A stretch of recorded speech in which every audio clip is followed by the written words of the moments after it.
বাংলাদেশের আধুনিক ইসলামের নতুন এক মোল্লা ঐক্য বার হয়েছে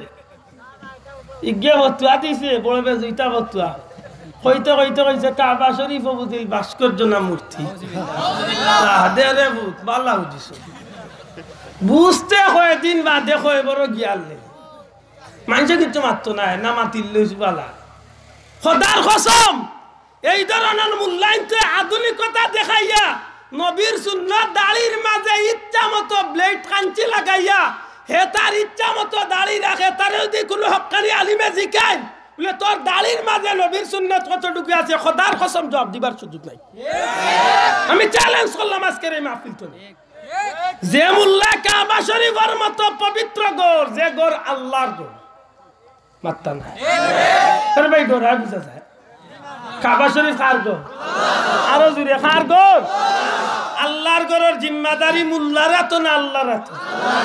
আজকে নতুন ইতিহাস নিয়ে আল্লাহর গড় ভাঙ্গার লাগে আব্রাহা ইসলাম ফারসইন তো ভাঙতা সে রক্ষা করছো আব্দুল মুত্তালিব রে জিকাইছিল আব্রাহা যে তুমি কি তাল লাগিয়ে আইছো তোমার মানুষে আমার 300টা উট বান্ধি আনছে ওগুন নিতামাইছে লিখিতা তুমি উনলাম কাবা গড়ের মুতল্লি তুমি কি তোমার ইগর বাজাইবার লাগি আমার কাছে অনুরোধ করাতে আইছো বলে না না ইগরের দায়িত্ব ইলাম খাদিম ইলাম আমি ইগরের মালিক আমি নাই ইগর যার হেনরে আমি তান গর গোসাই আই হায় রে হায় সিরতে মুস্তাফার মাঝে আল্লামা ইদ্রিস কান্দলবি আনন যে এই দিন আল্লাহ আমার নবীর ইজ্জত রে দেখাইছে সুবহানাল্লাহ না বাবা এই জুরে হোক সুবহানাল্লাহ আমার বন্ধু এখন হযরত আব্দুল মুত্তালিব যখন নবীজির দাদা আব্দুল মুত্তালিব রে খাওয়াই গেল যে সত্যি কি তুমি কাবা ঘর বাঁচাইতে চাও নানি এর আগে আব্দুল মুত্তালিব খানা কাবা কিনারাত গিয়া আল্লাহর ঘরের দরজার হজরে আসাদর মাঝখানে খাড়া হইয়া আল্লাহর ঘরের উদ্দেশ্য করিয়া আল্লাহরে ডাক দিয়া কইন আল্লাহ ই ঘর কেন হইল তোমার ঘর ও মাওলা ই ঘরের এক লগইল খাদিম হইলাম আমি আব্দুল মুত্তালিব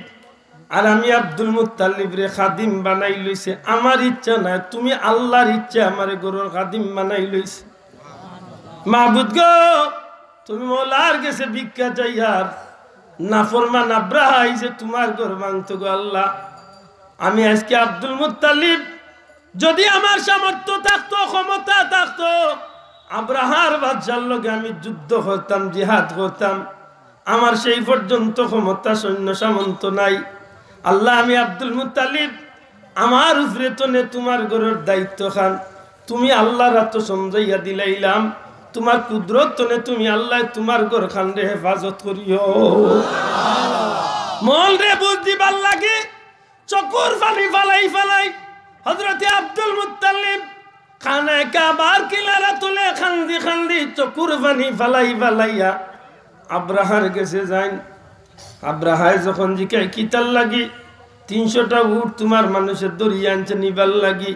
কাবাগর বাসাইতাই নাই কাবাগর আমার নাই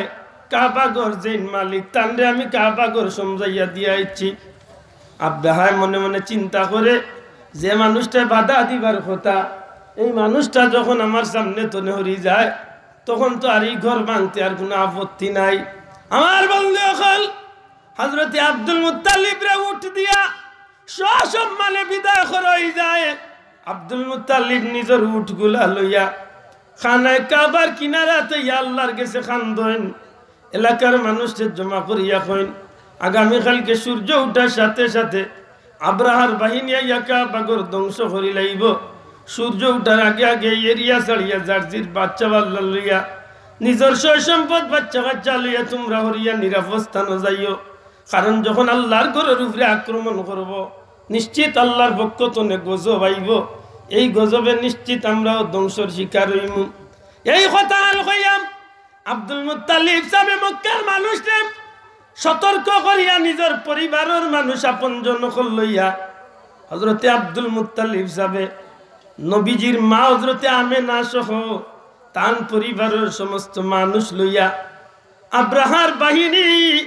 অবাক লাগে রে বন্ধু আজ পর্যন্ত যদি হকানি কোনো আলিমর লগে বা পুরানা কোনো হাজি সাহেবের লগে যান না ওলা মানুষের লগে যায় আরফার ময়দান চনে ফিরার পথে মুজদালিফার আরফার আওয়ার আগ মুহূর্তে ওয়াদি আব্রাহা এই জায়গাখান এখন পর্যন্ত চিহ্ন দেওয়া আছে। হযরত আব্দুল মুত্তালিব ফরমায় আব্রাহার বাহিনী যে জায়গার মাঝে আস্তানা গাড়ছে ওই জায়গার একটু সামনে একটা পাহাড়ের উপরে উঁচার মাঝে উঠিয়া পাহাড়ের চূড়ার মাঝে উঠিয়া আব্দুল মুত্তালিব তান পরিবারের মানুষ লইয়া আব্রাহার বাহিনীরে বাড়া করে লক্ষ্য করেন। সূর্যটা উঠে উঠে এমত অবস্থায় আব্রাহার বাহিনী যখন কাবা ঘরে ধ্বংস করার উদ্দেশ্যে রওনা হয়ে যায়, আব্দুল মুত্তালিব খান্দি খান্দি আল্লাহর কাছে চকুর পানি ফেলায় দোয়া আরম্ভ করেন, পরওয়ারদিগার ই ঘর তো তোমার ঘর, ই ঘরে হেফাজত করেনেওয়ালা একমাত্র তুমি আল্লাহ, তুমি চাইলে এই ঘরে হেফাজত করতে পারো। যখন আব্দুল মুত্তালিবর চকুর সামনে আব্রাহার বাহিনী হাতি বাহিনী লিয়া অগ্রসর লাগি একেবারে চেষ্টার শেষ সীমা করিয়া যায়, আব্দুল মুত্তালিব সাহেব ওই সময় হঠাৎ করে তার মনের মাঝে কি একটা আবেগ আইলাম যে আমার নবীজির মা আমেনা এখনো নবীজি দুনিয়াতে এবার 55 দিন বাকি, আমেনারে টান মারিয়া তোর মাঝে ধরই। আব্দুল মুত্তালিব আমেনারে চকুর সামনে আনিয়া আমেনারে সামনে রাখিয়া দয়া তুলিয়া খান্দইন, আল্লাহ ও কাবার মালিক, আব্রাহা তো আমার চকুর সামনে দিয়া তোমার ঘর ভাঙ্গা যায়। ইতিপূর্বে আমি অনেক দিন স্বপ্নে দেখছি আমার আমেনার পেটের ভিতরে যে বাচ্চা, এই বাচ্চা সম্পর্কে তুমি আল্লাহ আমারে অনেক স্বপ্ন দেখাইছো, এই বাচ্চা সম্পর্কে আমার মা আমেনারে অনেক স্বপ্ন দেখাইছো। মাবুদ গো, যে স্বপ্নগুলা তোরে প্রমাণ করে এই আমেনার পেটের বাচ্চাটা সাধারণ কোনো বাচ্চা নাই, এই বাচ্চা হইব আখেরি জামানার পয়গাম্বর মুহাম্মাদুর রাসূলুল্লাহ। ও মাওলা, আব্রাহার বাইলে তোমার ঘর ভাঙ্গি লাইব, তোমার ঘর ধ্বংস করি লাইব। আমি আব্দুল্লাহর ছেলে আমেনার পেটের বাচ্চা, আমেনার পেটের বাচ্চা মুহাম্মদ রে উসিলা দরিয়া মুনিবর দুয়ার ভিক্ষার উঠাইলাম। সত্যি যদি আমেনার পেটের বাচ্চা, তুমি আল্লাহর মনোনীত ধর্ম রহমতুল্লিল আলামিন, তুমি আল্লাহর মনোনীত ধর্ম ইসলামের নবী রহমতুল্লিল আলামিন মুহাম্মদ ইয়াতা হইন, এই মুহাম্মদের ওসিলায় আল্লাহ তুমি এই জালিমর আত্মনে তোমার ঘর খান্ডে হেফাজত করো। এইভাবে যখন খান্দন আরম্ভ করই, আব্দুল মুত্তালিবে ফরমাইন কয়েকটা সেকেন্ড দিল না, হঠাৎ করে দেখি পাহাড়ের দিক তনে মেঘর জাখার মতো কি একটা জিনিস যেন আইতে আসে, আইতে আইতে আইতে আইতে আব্রাহার বাহিনীর উপরে ইয়া হাজির হইল। দূর তনে মেঘর জাখার মতো দেখা গেল, খান্দা তাওয়ার বাদে দেখুন ওয়ারসাল আলাইহিম তাইরান আবাবিল, সুবহানাল্লাহ সুবহানাল্লাহ, তাইরান আবাবিল, ছোট্ট ছোট্ট একজাক পাখি যারা দুই জঙ্গলের মাঝে দুই পাওয়ার মাঝে সরিষার বিচির মতো, কেউ কইছে সানার দানার মতো, সানা বুটোর মতো একটা পাতর মুখো আর দুইটা দুই পাও। আব্রাহার বাহিনী আল্লাহর ঘর ভাঙ্গার লাগি রাজি হইছে, যাইতো রেডি হইছে যাইতো। ওই সময় আব্রাহার বাহিনী আল্লাহর পক্ষ তো আবাবিল নামক পাখি ইয়া হাজির। আব্দুল মুত্তালিব কইন আমি দৃশ্যটা দেখি, ছোট্ট ছোট্ট পাথর গুলা উপরে তো নেশাড়া হয়, কসম খোদার এ জগতের মানুষ উঠে ঘাস খাইয়া, উঠে ঘাস খাইয়া যেভাবে ঘাস রে চূর্ণ বিচূর্ণ করে, আমি আব্দুল মুত্তালিব মুহাম্মদ রসিলা দরিয়া আল্লাহর গেছে খান্দার ফলে আমার চকুর সামনে হাতি বাহিনীর উপরে ছোট্ট ছোট্ট পাথর মারা শুরু হইল। হাতি বাহিনীর উপরে পাথর গুলা পড়ার সাথে সাথে হাতি বাহিনীর উপরে সোয়ার সহ হাতি সহ জমিনের মাঝে জাররা জাররা হইয়া জমিনের মাঝে ধ্বংস হইতে শুরু হইল। ওই দিন আল্লাহ তার ঘর বাঁচাইছে, মাত্তা না, এই দিন আল্লাহ তার ঘর বাঁচাইছে। এইখান থেকে প্রমাণ করে কিয়ামত পর্যন্ত ই গরে আল্লাহ মাতকা ই গরে আল্লাহ বাঁচাইব। এর আগে যত মানুষে ই গরে ইজ্জতর সহিত দেখছে, ইজ্জতর সহিত মাতাইছে, ই গরর কারণে ইটা মানুষের ইজ্জত বাড়ছে। ই গরর লগে যত মানুষে বেইজ্জতির ব্যবহার করছে, খোদার কসম ইটা মানুষ ধ্বংস হইছে। বার ঘরকা যদি কোনো বন্ধুর ঘর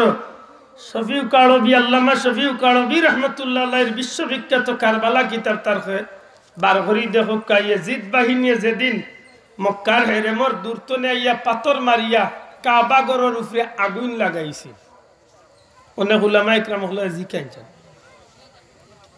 হাররার যুদ্ধের সময় কাবা ঘরের উপরে পাথর মারিয়া দূরতনে ফাতরের মাঝে কাপড় বান্ধিয়া আগুন লাগাইয়া দূরতনে ফাতর মারিয়া আগুন লাগাইছিল কাবা ঘরের দেওয়ালের মাঝে গিলাফ জ্বলছে আল্লাহর ঘরের অংশ জ্বলছে লাভ হয়েছে গীতা ইয়াজিদ বাহিনীর এমন এক কঠিন পরিস্থিতি তিতা শেষ পর্যন্ত যেগুনতে করছিল এমন কঠিন পরিস্থিতি পড়লা ইয়াজিদও বড় বেজ্জতি হইয়া মারা গেল আর বিশেষ করে ইয়াজিদ বাহিনীর যেগুন বড় বড় লিডার আসলা সীমার সাদ ইবনে উমর লাগাইয়া যতগু আসলা সবটির লগে এমন কঠিন বেমার আল্লাহ দিলা বিশেষ করে কুষ্ঠ রোগ এর বাদে শেষ নাই আল্লাহ এক বেটা তৈরি করলিলা ওই সময় ইমাম হুসাইনের পক্ষর মানুষ তার নাম আছিল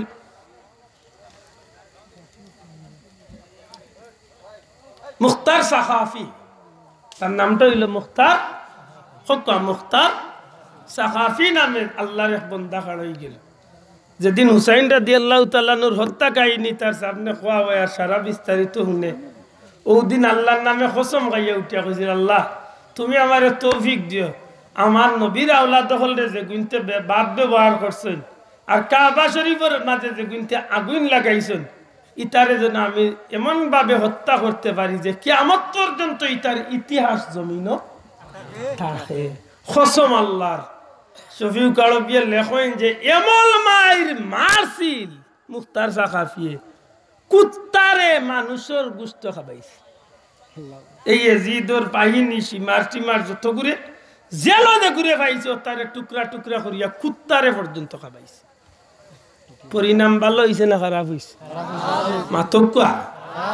খারাপ হইছে না নি আর বার কাবা ঘরের লগে যারা ইজ্জতের ব্যবহার করছে এরারে আল্লাহ দুনিয়ায় মাতকুয়া